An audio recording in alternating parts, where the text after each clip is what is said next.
bit about schemas. Yeah, schemas. Schemas are interesting because we all have them, but we don't all have the same schemas. And schemas are a way that we organize our thoughts, what we pay attention to, what's important to us, how we make meaning of situations. So if you can imagine, your brain is a little manufacturing plant, and so I expose you to a particular experience. Let's say you're walking down the street on the sidewalk, and all of a sudden there's a fairly assertive dog that you notice in this person's yard that doesn't seem to be contained, no leash, no owner in sight. And as a child, let's say you were actually bitten by a dog. So when you experience this, you're organizing the thoughts, you're collecting all this data, and you have dog, you have barking dog, you have unattended dog, you have a schema in your mind that dogs can be very dangerous. I've been bitten by dogs, you have to be very careful around a dog. So all of a sudden you're making meaning of the situation, that this is a dangerous situation, I should probably turn around or avoid it or freeze or run or whatever you think is the appropriate process. I'm in that same situation, let's say, and I had dogs my whole life, I love dogs, I had big dogs, barking dogs, crazy dogs, never had a bad experience with a dog. So I'm in exactly the same situation you're in, but my schema, the way I organize the idea, is that, oh, look at that great dog, and I'm walking up to the dog, ready to pet the dog, and not the least bit concerned about it. So the reality of the situation was the same for both of us. We're both exposed to a barking dog with no owner in sight.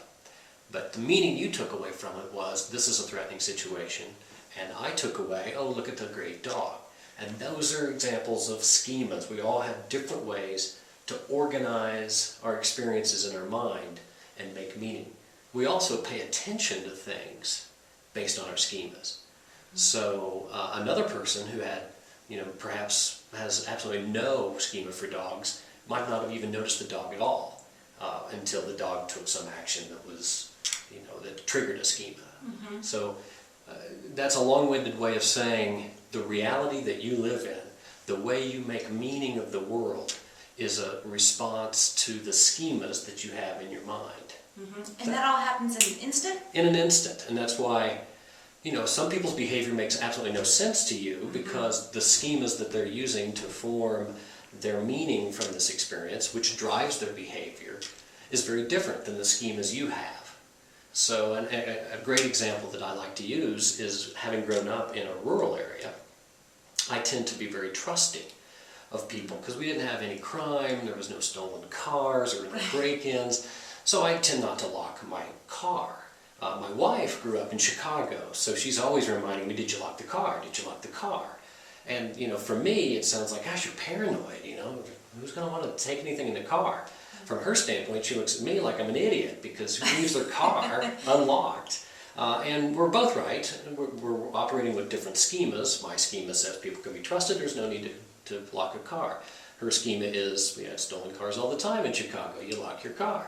So that's an example of how schemas drive meaning and change behavior from person to person to person. Mm-hmm. That makes sense? And it's all unconscious. Well, yeah, you can be aware of your schemas once, we just talked about metacognition.